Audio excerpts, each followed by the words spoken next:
السلام عليكم، مرحبا بكم في هذا الفيديو الجديد اللي غنشوفوا فيه لا ديفيرونس entre cellules eucaryotes et cellules prokaryotes. Tout d'abord, on va commencer par la définition des cellules eucaryotes.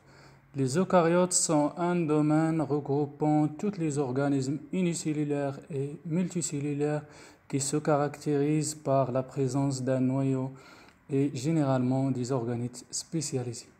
Le terme eucaryote, ça veut dire vrai, et caryote, noyau. Ce sont des organismes qui sont unicellulaires, ça veut dire ممكن يكون وحيدة الخلية أو متعددة الخلايا.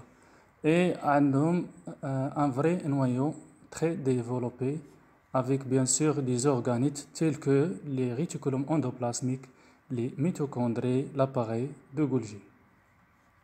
L'exemple de cellules animales, les cellules buccales chez l'homme, et pour les cellules végétales, les cellules de l'épiderme de l'oignon.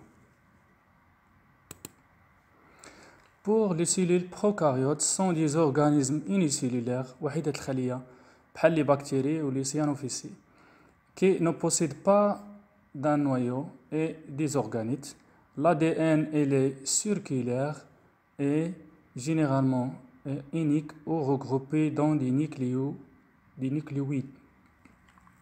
avec des cytoplasmes qui possèdent des ribosomes, dans lequel il y a des ribosomes, et avec des parois et membranes plasmiques, et les capsules, bien sûr, avec des flagelles ou non. L'exemple des cellules prokaryotes, les bactéries telles que Escherichia coli, qui existent au niveau de l'intestin de l'homme par qu'on appelle la flore intestinale. Passons maintenant aux différences entre les cellules prokaryotes et eucaryotes. Les cellules prokaryotes sont de petite taille, moins de 10 micromètres, tandis que les cellules eucaryotes sont de 10 à 100 micromètres au plus. L'ADN est circulaire et plasmide en vrac dans le cytoplasme et ne possède pas de noyau. Pour l'ADN, il est associé à des protéines qu'on appelle des histons dans un noyau et qui est très développé par rapport aux prokaryotes. Pour la division cellulaire, elle est par cisparité chez les prokaryotes, cependant qu'elle est par mitose chez les cellules eucaryotes. Pas de sexualité, pas de méiose ni de fécondation chez les cellules prokaryotes. Par contre, pour les eucaryotes, il y a la participation de deux partenaires, les mâles et les femelles, pour former l'œuf ou le zygote.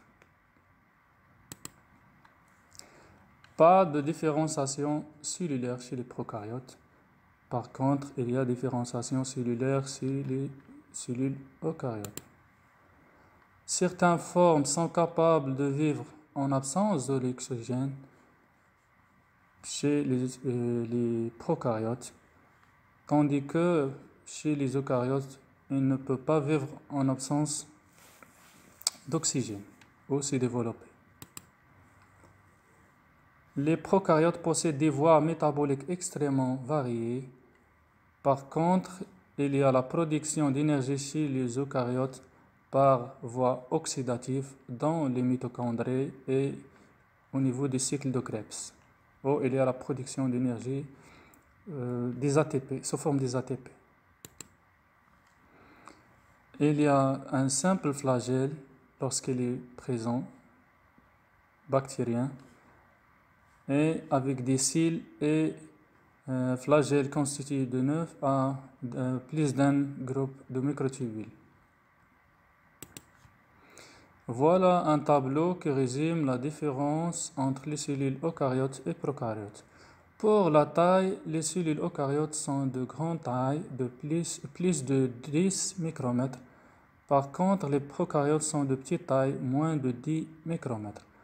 Pour un autre aspect, c'est la présence des noyaux et des organites cellulaires tels que les mitochondries, le chloroplastes, vacuoles cytosquelettes chez les eucaryotes, tandis qu'ils sont absents chez les prokaryotes. Pour le mode de vie, les eucaryotes ils vivent avec un mode unicellulaire ou pluricellulaire, cependant que les organismes prokaryotes ils vivent en vie unicellulaire. Pour la reproduction, il est succillé et asexué chez les eucaryotes. Par contre, il est asexué chez les prokaryotes. Merci pour votre attention. نتمنى يكون هذا الفيديو نال الاعجاب ديالكم، ومرحبا بالاسئله ديالكم في لي كومونتير، وما تنساوش تشاركوا معنا في القناه. شكرا والى اللقاء.